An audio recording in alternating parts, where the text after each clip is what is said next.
Hello, everyone. Welcome to today's webinar from URAC. We're here to talk about the basics of writing policies and procedures. We know some of you are new to writing policies and procedures. You're just getting started. You may be with a new organization, or you may be at an organization that just hasn't had policies and procedures. Maybe you're at a new and upcoming organization that's just getting started. We also know some of you are our current clients who have gone through our accreditation process, possibly 1, 2, 3, or even 4 times. So it's great to have some familiar names here. Welcome. As you're coming into the room, please introduce yourself in the chat and tell us who you are and where you're from. I'm really excited to have a good team with us here today. These are some of the best people we have at URAC. I'm joined by Jeff Wusso. He's our business development executive. He covers a lot of different portfolios, including pharmacies for small businesses. He covers some of our care management programs. He's going to be talking to you in just a minute. Jen Richards is our product development principal. Jen handles a lot of our pharmacy portfolio. You're going to hear from her a lot in the next couple of weeks, and I'm so excited that she's here. Michelle Corzine is one of our accreditation reviewers. Michelle is fantastic, and she's been a client of ours before. She's gone through the URAC accreditation. She's got great tips for all of you. And I'm Lisa Silverman. I'm your client education specialist here today. Quick housekeeping. This is obvious if you've been with us before. Nick Davis is here. He's in the chat box. If you need any help, message him. He just chatted in who he is. We only use one chat box. So if you have questions, put them in the chat box. They're right there for you. We love your questions. I've worked with Jen, Michelle, and Jeff on this before. They know that I'm happy to interrupt them. And we're going to chime in a bunch of resources in the chat box. So look for some messages from Laura Wood and some other members of our team with resources. Here's our agenda for today. You can see we're going to start. We're in that welcome and introductions period. We're going to talk about the importance of policies and procedures. We'll go into the goals, development, training your staff on policies and procedures, and then maintaining them. We've got to cover some common issues and some tips and hints that we have for you. And then we're going to give you some examples from URAC and some ideas of what our reviewers like to see too. We'll have plenty of time for question and answer, and we love your questions during the webinar. It's my favorite thing, actually, to interrupt our speakers with a question that they can answer in the moment so that you don't get lost along the way. Good afternoon and welcome. I'm Jeff Wusso, one of URAC's business development team members. I joined URAC in 2021, actually a year ago this month, and I have national responsibility as the business development executive for the majority of URAC's pharmacy programs. My role today is to tell you about who we are and why we believe in accreditation. URAC is more than 30 years old. We're an independent accreditor, and we do not provide consulting services. We believe that you don't need us to tell you what policy or procedure is best for your organization. But today we're here to help you understand the basics of policies and procedures so you can be better prepared to apply for accreditation.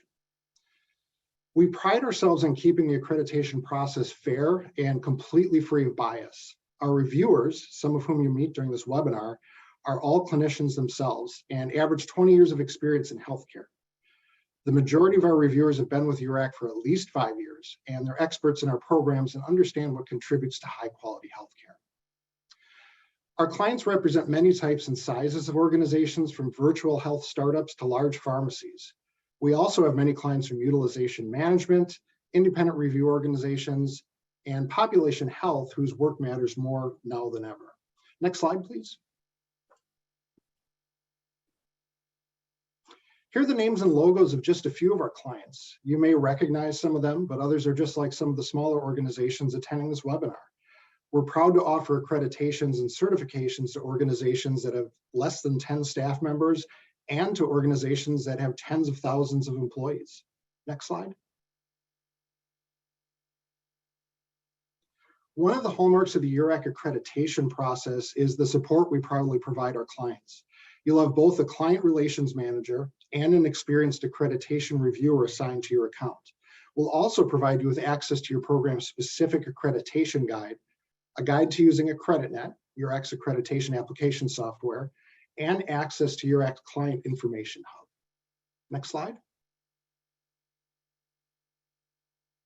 We try to make our accreditation process easy to understand. After you submit your application information, your URAC assigned reviewer will start a desktop review of the application, following up with a request for information if necessary. A validation review will also be scheduled. Once the validation review is complete, Your reviewer will submit your blinded application to URAC's accreditation committee for final determination. URAC's accreditation committee meets twice a month, and we notify applicants within 14 to 45 days of the committee decision. If you have any questions about the accreditation process during the webinar, feel free to type them into the chat box and one of our team members will answer them. So thanks again for being with us today. I'll leave my contact information in the chat box, and feel free to reach out to me with any questions about starting the accreditation process. So here is Jen to talk about the importance of policies and procedures. Thanks, Jeff. And thank you everyone for being here today and joining us on this webinar. I wanted to start out by highlighting the importance of policies and procedures before we dive into content and management and training and all of the other things that we'll be talking about today. Policies and procedures are not only important to URAC, but are also used by employees and consultants internally within the organization and could possibly even help you with regulators externally. Each organization is going to have a different priority when it comes to their policies and procedures. There are so many references available discussing why policies and procedures are important. Our stance at URAC is regardless of your organization type, your size, any business functions that you do, policies and procedures are really crucial for success. Next slide, Lisa. So I'm going to provide some definitions, and this is from Business Dictionary. So Business Dictionary has different definitions for both policies and procedures, and they define policies and procedures within the scope of goals. So policies actually define the goals of what you are trying to achieve, while procedures will tell you how to get there. So organizations should start by defining the outcomes they wish to achieve the goal. This could be anything from, we want to ensure patients have access to services, or we will have a plan for ensuring we can continue business during an emergency. The procedure is then going to take that goal and outline or highlight what is needed to get there. Next slide.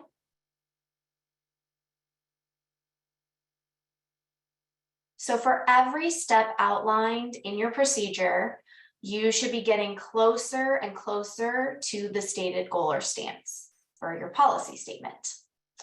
So from here, let's go ahead and look at some examples of policy statements and procedures and how they relate to one another.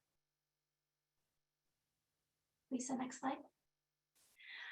So both of these examples are relevant to URAC standards, probably something that everybody who has accreditation has seen somewhere within their standards, or they have policies and procedures related to that, to these policy statements on their own. So the first one is the policy regarding providing members with necessary training, immunizations, PPE, and whatever they need to protect from communicable diseases. So that's the policy. We want to protect our employees. That's the goal. The procedure is how that is done. One example of a procedure, and there could be multiple different procedure steps within this policy statement, but one might be headquarters will mail a box of supplies to all remote staff monthly. I'll include masks, gloves, hand sanitizer.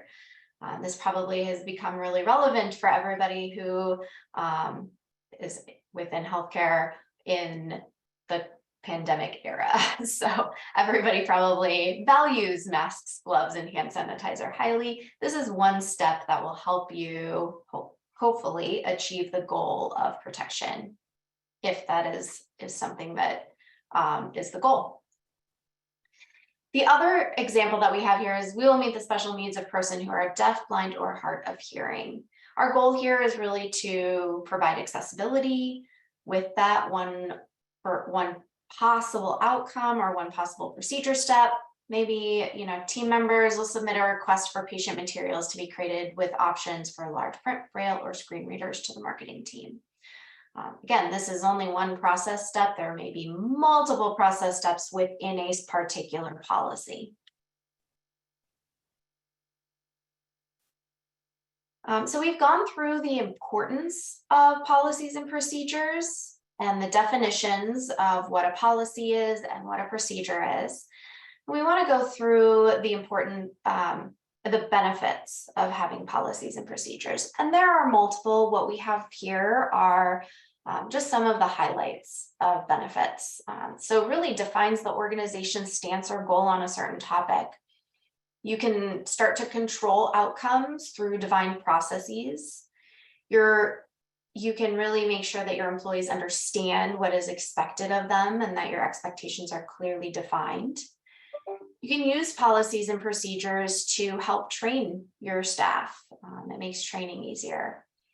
And then in the end, you also are managing and reducing company risk by thinking through all of the steps to achieve a stated goal.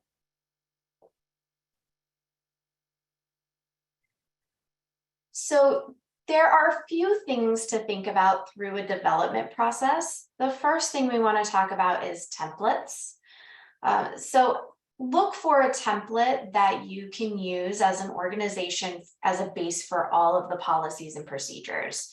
I want to make sure every policy and procedure follows the same template, that it's outlined exactly the same way, so that everybody knows how to read them, how to follow them, what's expected, and where to go for additional resources.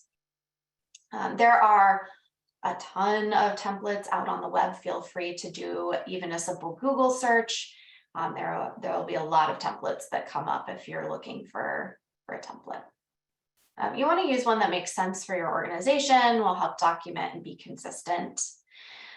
If you are going to use a template from a consultant where the policy and procedure are mostly filled out, make sure you understand every word in the document, and it really does accurately reflect your own processes and practices internally. URAC standards do require consistent documentation of dates and approval authority for all policies and processes under the scope of the accreditation. So this can be done through the policy and procedure itself, a master list, a knowledge management system, whatever you have set in place to make sure that you're documenting all of the key dates and the approval authority. Jen, I think it's important to note that URAC is, not prescriptive in what your policies were, prescriptive in that they work for you. We're not looking for you to have the same policies as the pharmacy next door or the telehealth organization on the other side of town. We're looking for you to have ones that work for you, that are consistent for you, that make your system within your organization easier. And Hind is asking, can you please elaborate on effective review and revision dates? What's the difference between review and revision? I think that's a great question. Yeah, so URAC we don't necessarily define these in a glossary or anything like that.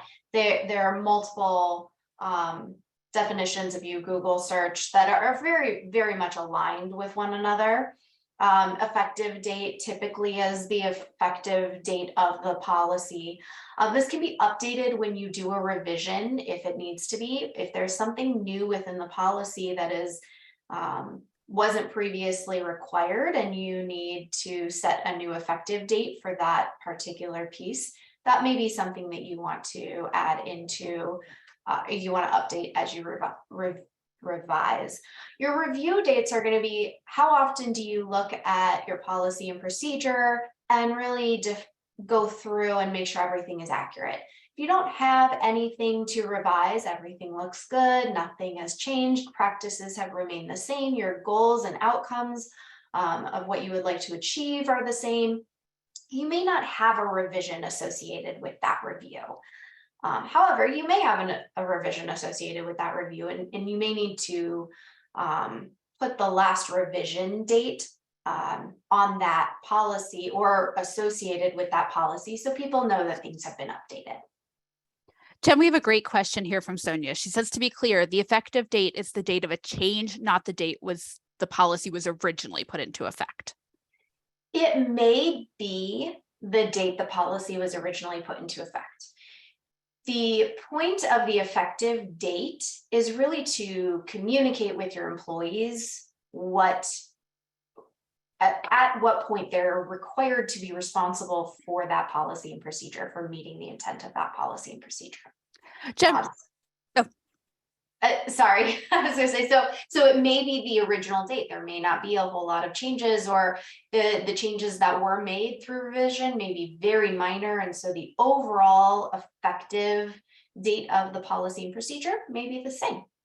Jen, we have a couple questions coming in, but I know Michelle is going to cover them in a little while. So I'm going to ask people to hold on. We love seeing your questions. I'm going to get back to them. But I think Michelle and Jen are going to cover a lot of what you're asking. You're jumping ahead because we have a smart group here. Yes. Jen, I'll let you take over again. Sure. So let's kind of move into the body of your policy and procedure. So within the body of the policy and procedure, there's some key features you may want to consider adding into your template. Now, again, URAC is not prescriptive here. We're not holding you accountable to having every single one of these things. Our standards, which will be provided at the end, or you'll see a PowerPoint slide of the standard itself. But these are things that will possibly help you manage your own policies and procedures and how you write them. So one of the things you want to start with is a title.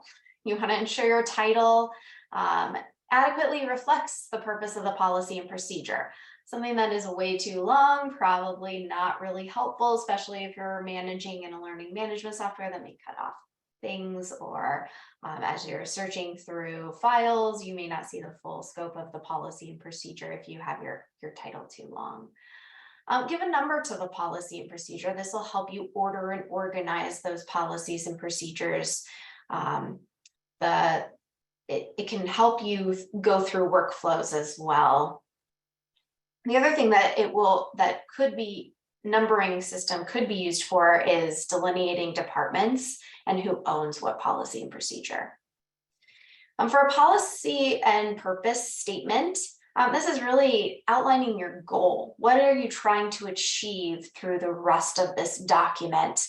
Your policy is going to be your organization's stance, and then the purpose is the reason for that stance or that goal.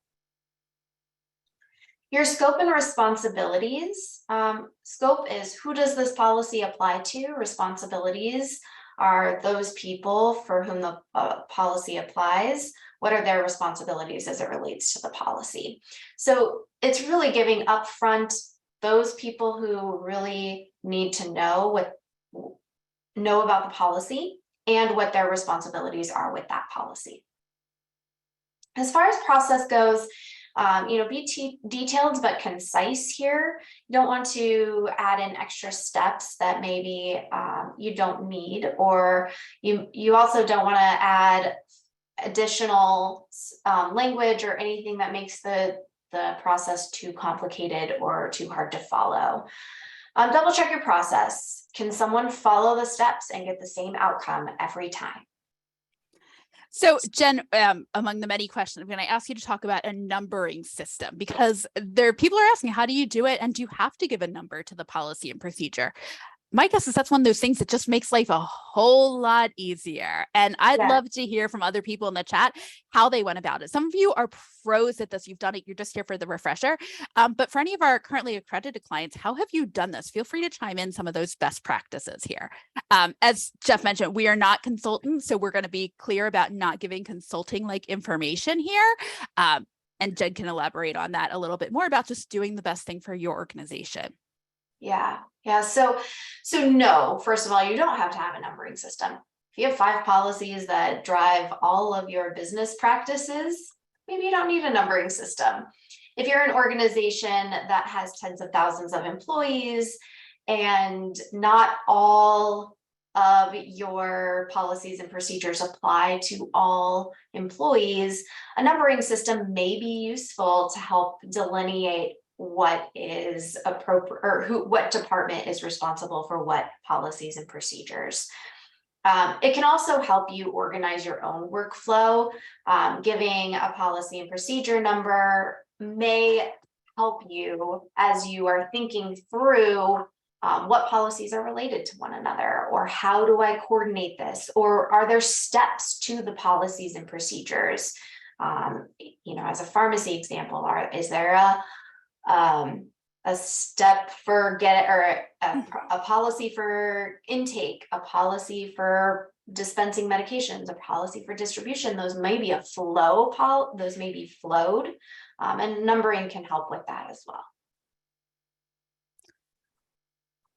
Thanks, Jen. Awesome. So just a couple of additional features that you may want to add to your policies and procedures. Again, this is probably more in the body or in the footer.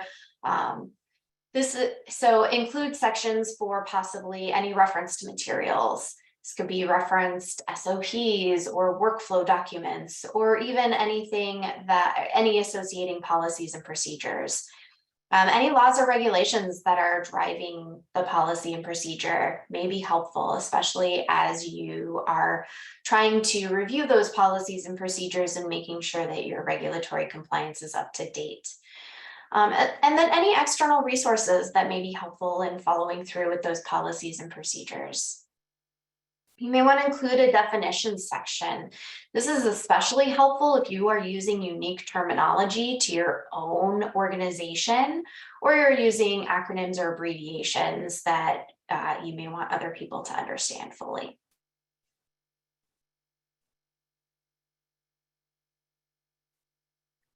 So having a master list is not required, but may be helpful. It may be helpful in managing your policies and procedures, and as well as sharing those policies and procedures, or at least a high-level overview of those policies and procedures. It can be a way to manage dates. If you are using Excel, you can use conditional formatting, for example, to help you manage your dates and review processes. The points on the slide are things you can include in a master list if you would like to. Again, URAC doesn't require master lists, so these are things that we've seen organizations put in their master list, but it's not required right now.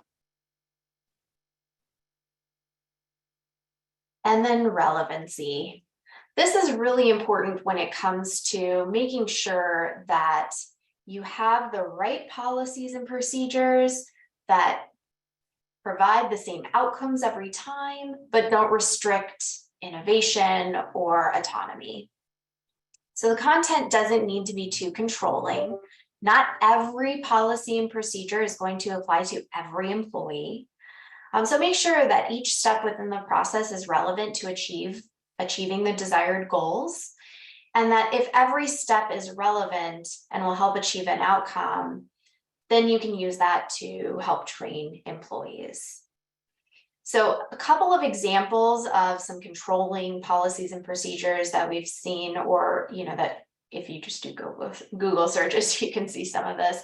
For example, a policy and procedure on how and when somebody can use the restroom, or a policy and procedure on standing versus sitting in the office space. These are really, and obviously they're very broad policy and procedure statements that are a little extreme. I did that on purpose. But you can see how by trying to control autonomy and trying to control, to be over controlling may lead to some adverse effects and doesn't really get to the nature of the overall goal. Jen, I think we can all speak from experience. We say nobody likes to be told when they can and can't go to the bathroom. And we have to also be clear that, I think you mentioned that there too. And I think discrimination, right? If somebody can't stand for long periods of time, if you need to have policies about that, are they equitable? Are they fair? Things like that too. So just keeping that in mind that we're looking for the good of the people. I have to say, thank you. I love seeing the answers in the chat box as to how you are doing, as to how our clients are managing theirs. It seems like there's a lot of best practices in here. So keep them coming. Somebody says, Nasiba says, we use a detailed master list to keep track of our policies, and it includes effective expiration dates, and they number by department. And just a number, I'm reading this as themes, numbering by department. It seems to be a common theme. We saw several people say they do it by quality assurance or their marketing. They all have those different. So I think those are some great practices that I'm hearing from you. And I think, Jen, we're getting ready to turn the floor over to Michelle, who's going to talk about training and employee training on policies. That's right. Yes, thank you very much. So yeah, next slide. You've written those policies and procedures, you've approved them. So let's look at next steps. One of the first things that you want to do is make sure that your employees are trained. Remember that the procedures are step-by-step instructions for routine tasks and operations. So if the policies and procedures are written well, this will be all that you need to train an employee to do their job. But you don't have to train employees on every single policy and procedure written, either written in general or written for accreditation. You only want to train on those that are relevant to that employee. So for example, do all employees need to know about risk assessments? No, probably not. But do all employees need to know about the organization's code of conduct, which includes expected and prohibited behavior and business practices? Yes, definitely. So you also want to be clear on which policies and procedures are to be memorized versus those that they can read and then pull up later as a reference. An example here would be the procedure to follow for calls when a situation poses an immediate threat to a patient. You would want employees to have those procedures memorized so they can handle that efficiently in the moment.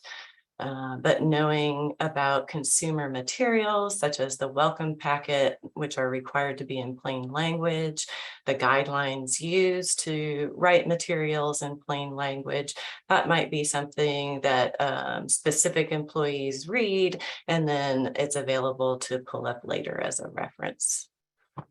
All right, next slide, Lisa. Thank you. This slide is really going over the maintenance of the organization's policies and procedures. It's good to think of your policies and procedures as living documents. They need to adapt and grow with your organization. I know this came up as one of the questions. As a general rule, you want to review your policies every 1 to 3 years. The URAC standards require them to be reviewed and approved at least every 36 months. But if your policy is more stringent, then reviewers will look to see that you're following your policy. And you also want to be reviewing your policies continuously. If there's an organizational change, if there's changes to laws and regulations, or if an incident occurs or policy violation, you would want to use that opportunity to review your policy to make sure that it's up to date.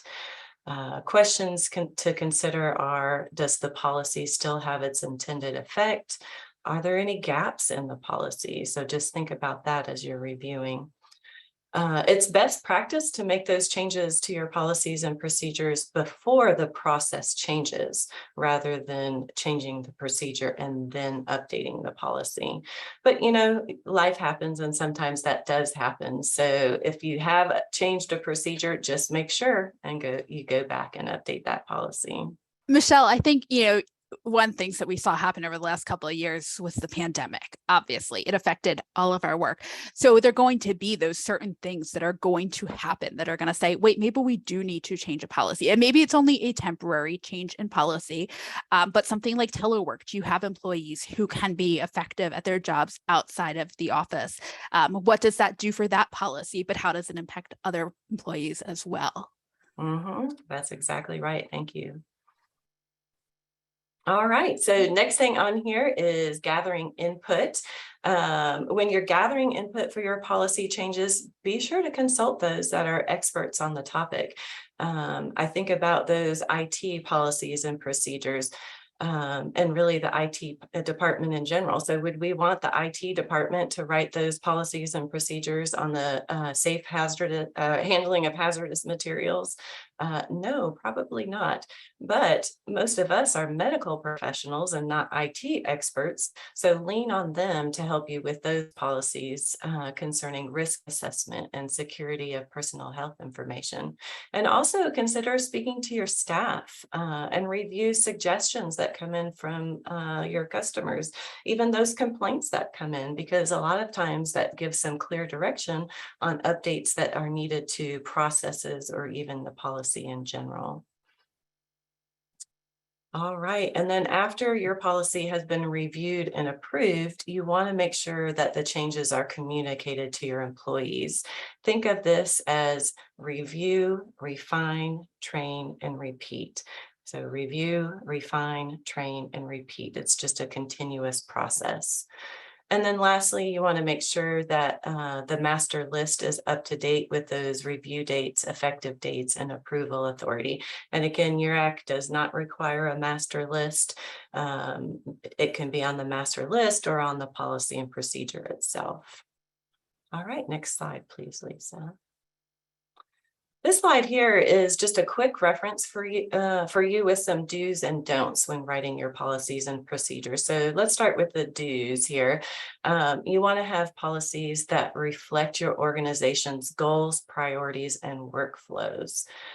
You also want to use external documents to supplement your policies and procedures.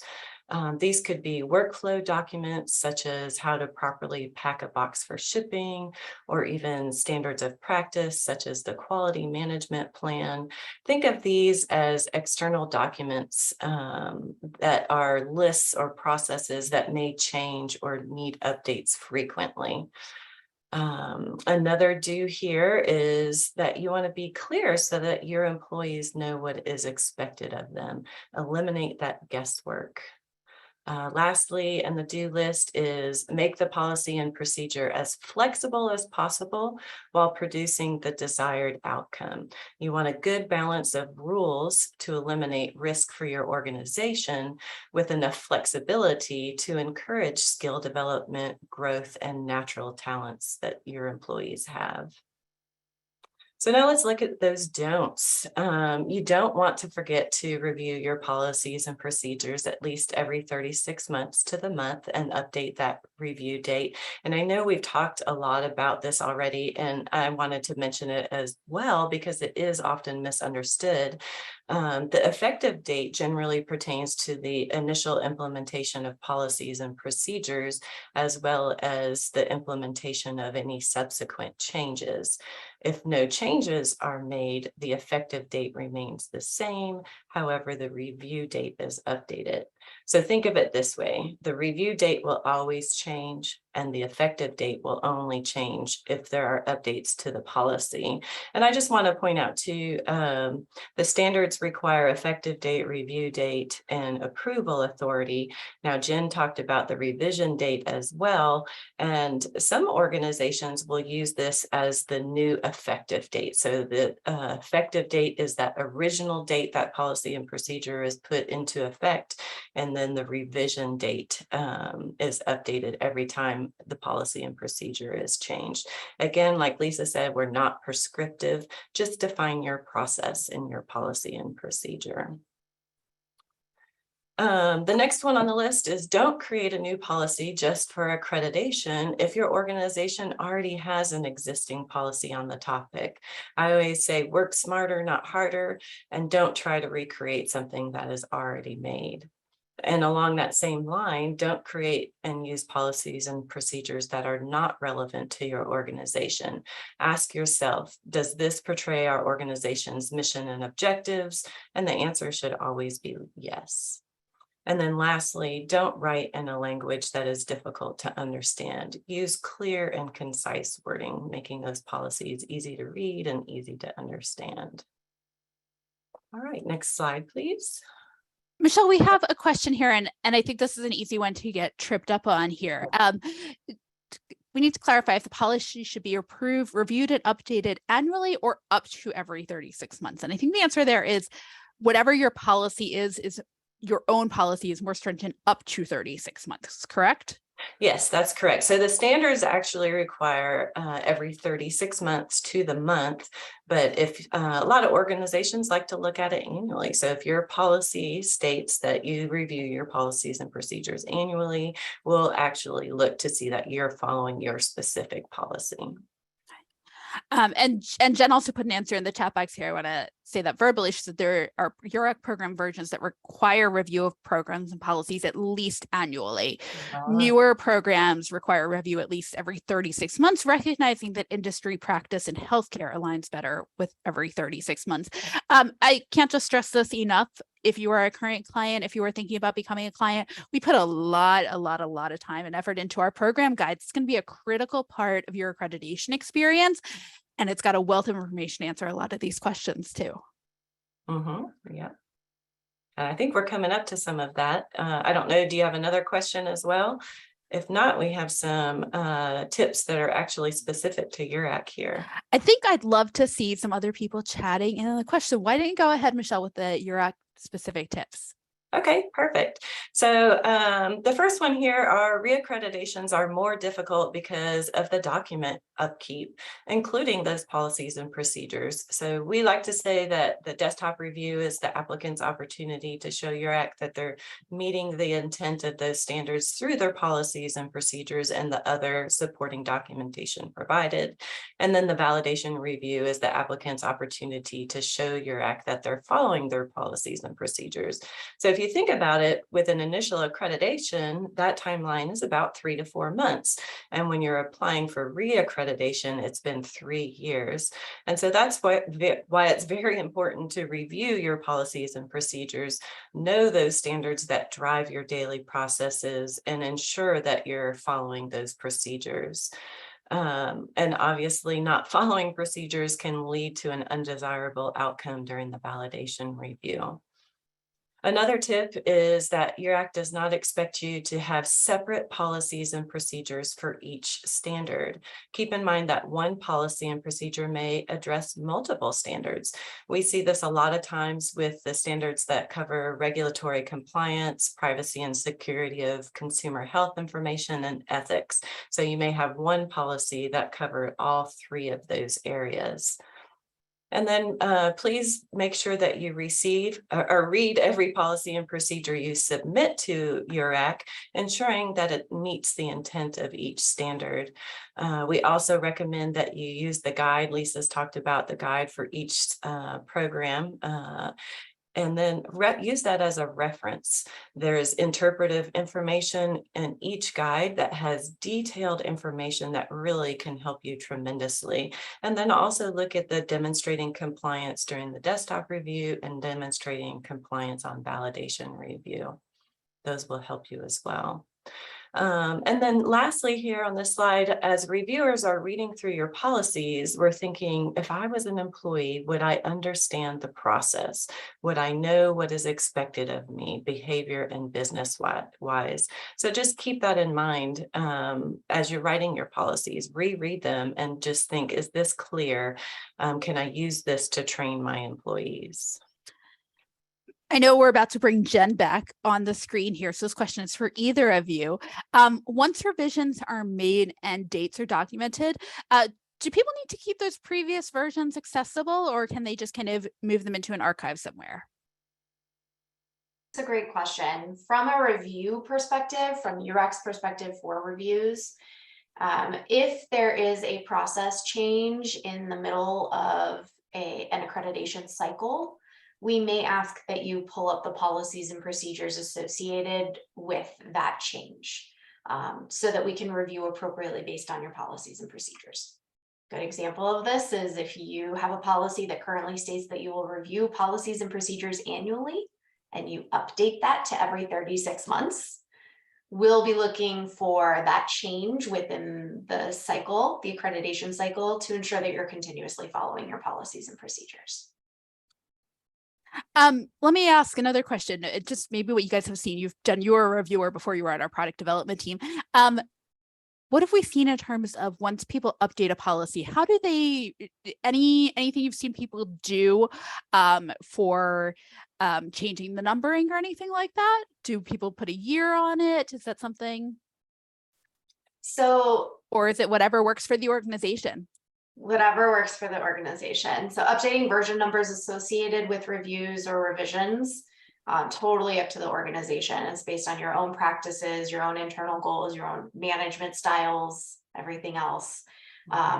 So, some organizations do update their numbers associated. At URAC, we do not. So it's not required. URAC is not prescriptive either way. We don't even say you have to have a numbering system. So that's up to you. Michelle, I'm going to ask you to go back to this point you made. It's that top right box that I have here about not following the procedures submitted on desktop review. So on desktop review, we ask our clients to submit the policies that they do. On validation review, we come in and we look at, are you actually following the policies? Michelle or Jen, Michelle, will you take that one to start with? And then Jen can add to it if she wants to.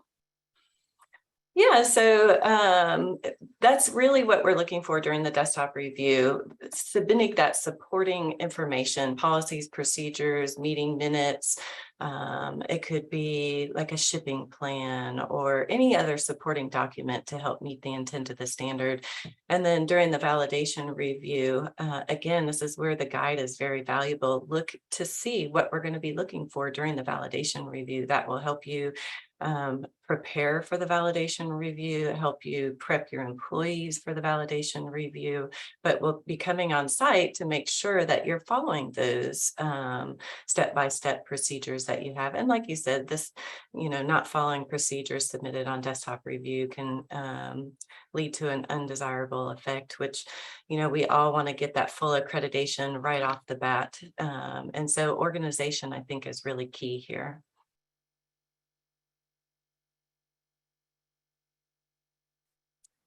I don't know if Jen has anything else to add to that or not.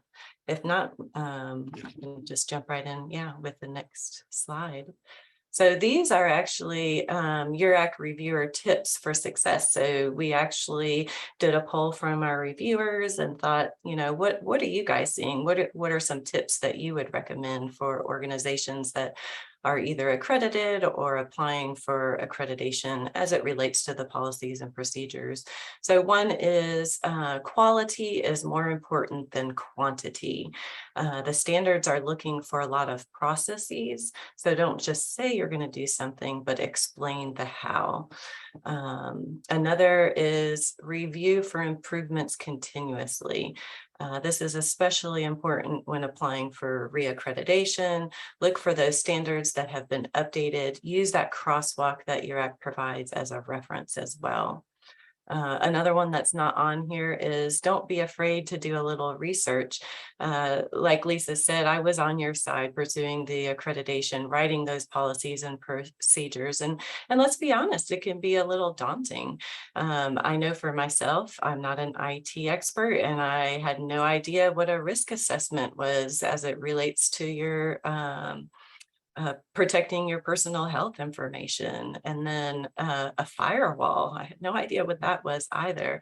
So one thing I would tell you is it's okay to not know something when you're reading through the standards, but use that as an opportunity for personal growth and do some research and see what you can learn. And also lean into those employees that are experts in those areas.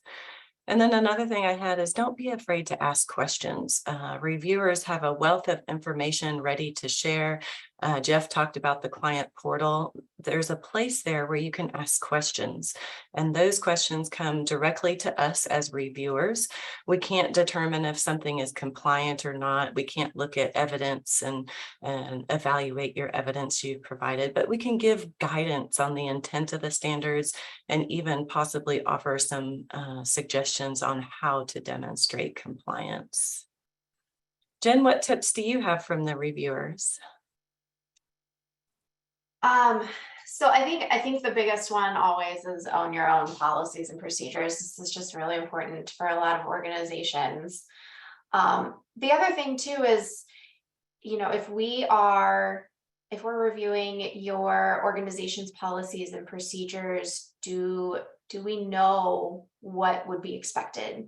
And how, do you have all of the steps? Are you missing anything, or is there something that goes from one step to step 5, and there might be something missing in between. So make sure that you're reviewing those the procedure steps in order, and have somebody run through them to see if you do get those outcomes that you intended.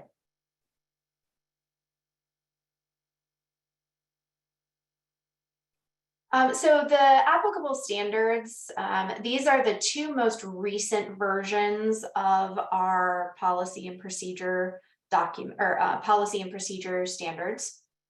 So the first one on the left-hand side, OPIN 1.1, this will be in any program that has come out or will come out in this year or further.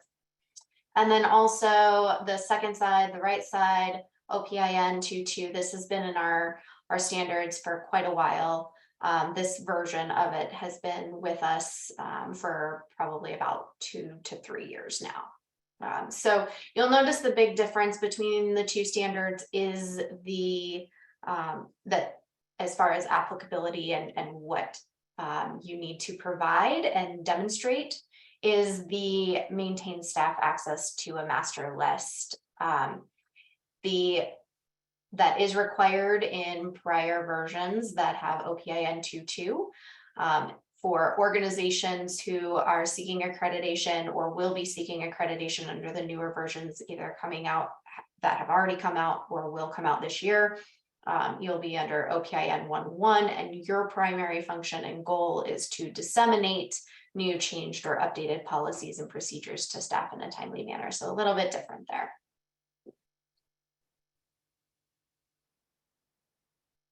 There are a ton of references. They're on the slides. Feel free to reference those as you continue to develop and revise and work through policies and procedures. This will be available to you.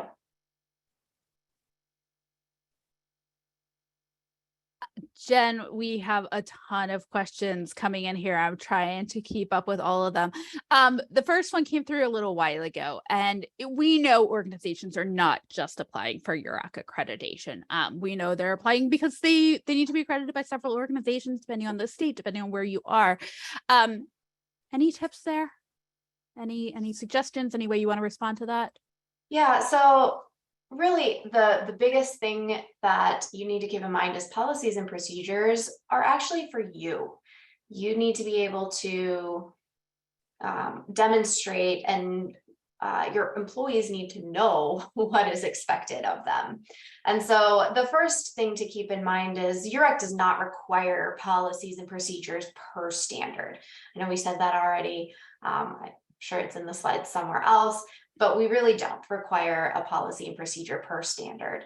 If you have policies and procedures that are driving your business functions that meet the intent of the standards and demonstrate that you are following those standards, great.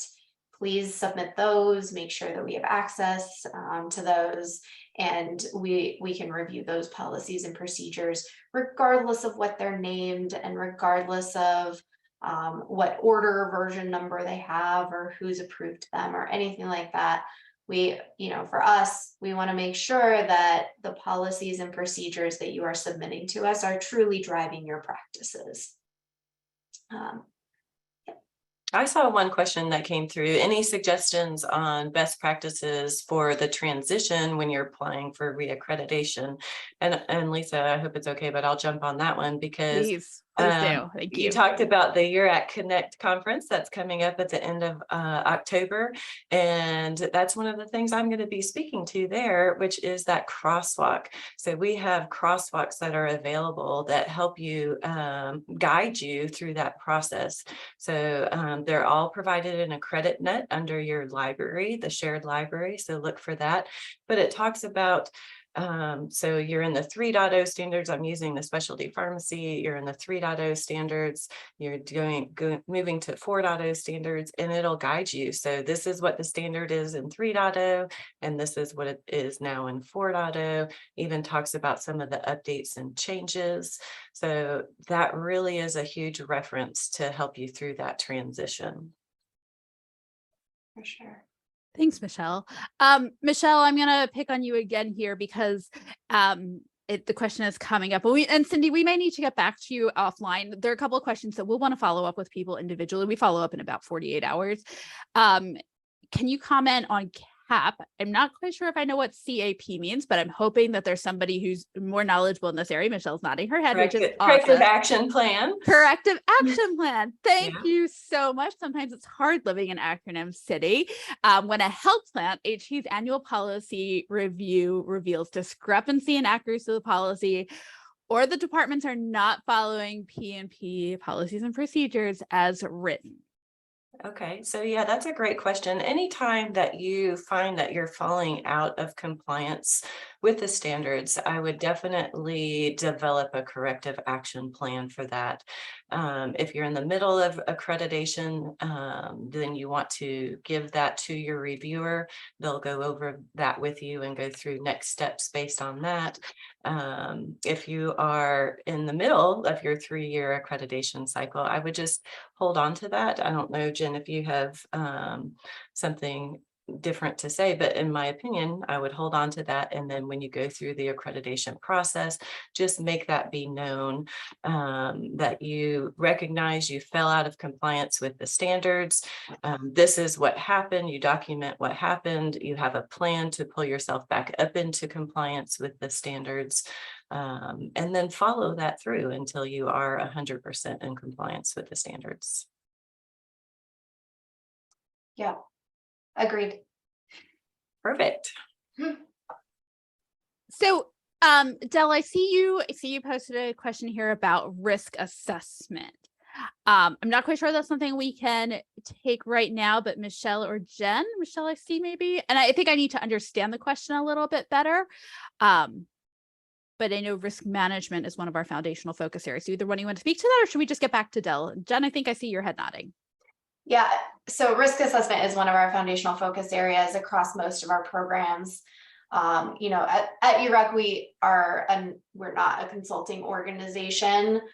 So typically for organizations who are seeking further insight into the intent of a standard, the information or the interpretation portal is going to be the first stop, unless you have an assigned reviewer. But otherwise, I would strongly encourage you to reach out to your CRM if you are looking for additional resources on the interpretations of the standards or the intent of the standards. I can add on to that just high level. I know in the standards where risk assessment is under RM3.1, just high level, the first portion is how are you protecting your personal health information on data that's being stored, data that's being transferred. I think of transfer from in the pharmacy realm from your pharmacy processing system to the insurance company and back. How is that being protected? And what's the other one? Stored, transfer, gathering. So gathering off the internet, anything like that. So how are you protecting your information? And a lot of that there is encryption, firewalls, intrusion detection system. Those are just examples. The standards are not specific in this area, but just high level. That's what we're looking for there. And then if there was a breach in the system, how do you, what is your process to go through and correct that? Awesome. Michelle, for current clients, I know we have a ton of our resources on our client information hub, basically within about 48 hours of signing the accreditation application agreement or the application agreement. Anybody who's a potential client would become a client and they would have access to the hub, which is a whole lot more resources on it. People can also on our website go and ask questions in the standards interpretation portal. Those do go directly to our reviewers. I want to recognize that many of you have meetings that start at the next top of the hour. I want to thank our presenters at this point. Jen, Jeff, and Michelle, thank you so much for joining me today.